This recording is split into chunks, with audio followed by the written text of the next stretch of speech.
อัปเดตฝนฟ้าอากาศภาคอีสานประจำวันอาทิตย์ที่9พฤศจิกายน2568ก่อนจะไปรับชมรับฟังฝากทุกท่านกดติดตามให้เด้อขอบพระคุณหลายๆไปรับชมรับฟังข่าวกันเลยจ้าฝนฟ้าอากาศของภาคอีสานประจำวันที่9พฤศจิกายน2568ลักษณะอากาศทั่วไปย่อมความกดอากาศตามปกคลุมด้านตะวันออกของภาคเหนือและประเทศเมียนมาลักษณะเช่นนี้ก็สิส่งผลให้สภาพอากาศของภาคอีสาน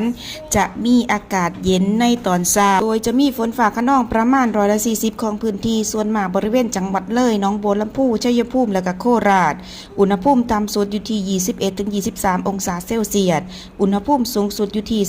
31-33องศาเซลเซียสบริเวณยอดภูอากาศเย็นถึงหนาวอุณหภูมิต่ำสุด13-17องศาเซลเซียสลมตะวันออกความเร็ว10-20กิโลเมตรต่อชั่วโมงเฮามาอัปเดตในส่วนของเรดาร์ฝนล่าสุดกันเลยจ้าเรดาร์ที่1ตรวจพบกลุ่มฝนธรรมดากำลังอ่อนปกคลุมพื้นที่อำเภอเมืองหนองคายอำเภอสะไคร่จังหวัดหนองคายอำเภอเพ่น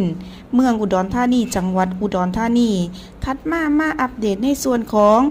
เรดาร์ที่2สำหรับเรดาร์ที่2ตรวจพบกลุ่มฝนอ่อนอยู่ในเขตอำเภอเมืองศรีสะเกษอำเภอกันทรารมอำเภอน้ำเกลี้ยงจังหวัดศรีสะเกษค่ะคลิปนี้แอดมินลาไปแล้วสวัสดีค่ะ